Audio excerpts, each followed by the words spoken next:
Today's the big day. Happy birthday, Doom! Rather than settling for simply playing Doom, I wanted to go on a little ramble about what it was like to experience it for the first time, why it's had such a long and successful life, and why I think it'll continue to thrive. First of all, let's explore what the PC gaming landscape looked like in 1993 from my perspective. There were certainly games that leaned heavily into the PC's eccentricities. Games like the Craw series and ZZT made use of the PC's ASCII character set to build their worlds, simultaneously taking on a somewhat unique aesthetic among games, and similar to the likes of Rogue and other terminal games, giving the player's imagination a much stronger role in the experience. There were also RPGs, such as the Ultima series, the Morofware dungeon crawlers, and the SSI Gold Box games for people who wanted a bit more graphics and stats to go along with their adventuring. Naturally, there were also no shortage of arcade ports, with enterprising shareware and freeware developers ensuring that the hits from the 70s and 80s were represented in some fashion. Then there were the side-scrollers. From Jill of the Jungle to Commander Keen to the large collection of Apogee platformers, it was hard not to find a PC with one of these titles installed. I have very fond memories of these games, and I had so much fun recording some of this footage that I inadvertently ended up beating the first episode of Cosmo's Cosmic Adventure. Oh yeah, that's some tasty nostalgia. However, these games weren't exactly innovative. Some of them had neat mechanics, like the slingshot in Monster Bash, but the genre was already pretty well established by this point. There was one genre that was starting to rise in popularity, however. While first-person games were nothing new, even at the time, id Software's Wolfenstein 3D was an early example of a fast, bombastic experience somewhat reminiscent of the action movies of the day.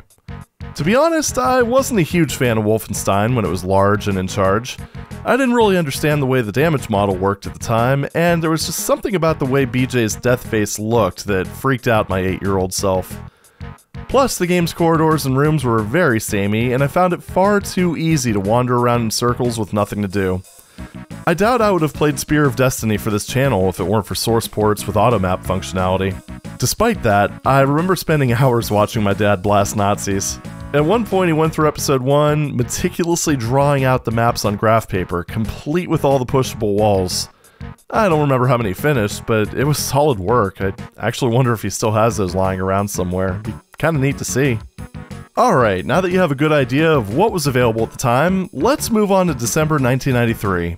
30 years ago today, the team at id Software unleashed their latest game. I was blissfully unaware, having largely kept to myself whenever I'd jump onto AOL. However, a few days after the big day, one of my dad's acquaintances brought over a few floppy disks with, well, the latest big game. We put the discs in, ran the installer, and after configuring the game appropriately for our PC, we started it up. Well, I can't remember exactly how the game ran. I did my best to recreate the experience of how it would have run on the PC we had at the time.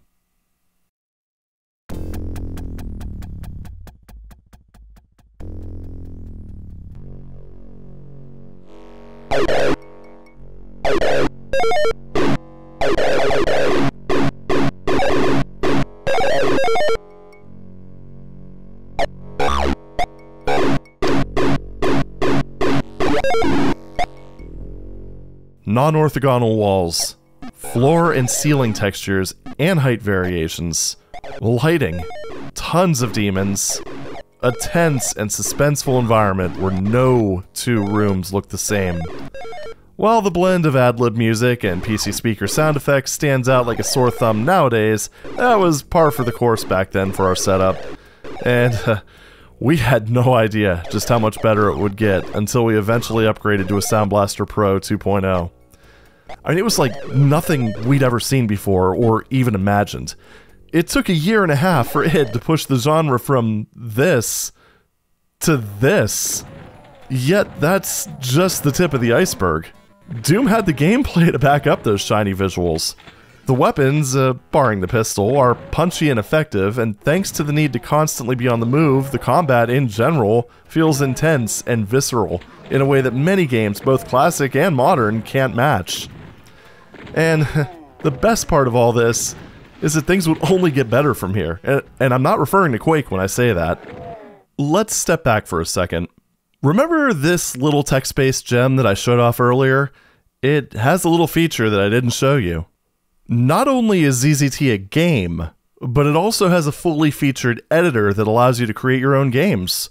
Before Doom came out, quite a bit of my online time was spent poring through AOL's PC Games keyword and downloading ZZT worlds that others made, as well as making my own goofy creations, which sadly I don't have any of those anymore, but you could only imagine what they looked like. I mean, I was like 8 years old. Imagine my surprise when I saw a section pop up in that very same AOL keyword dedicated to Doom maps. Suddenly, I found myself searching AOL for Doom levels as well as ZZT worlds. After I found out which utilities were used to make these maps, I grabbed those as well.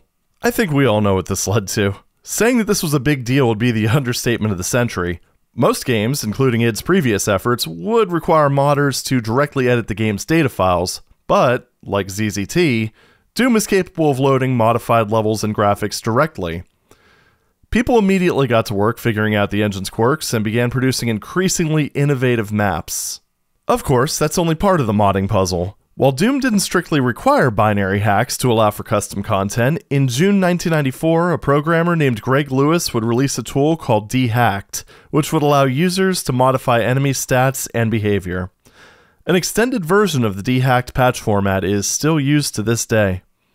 Then, in December 1997, the source code for Doom was released, allowing anyone to modify the game in any way they see fit.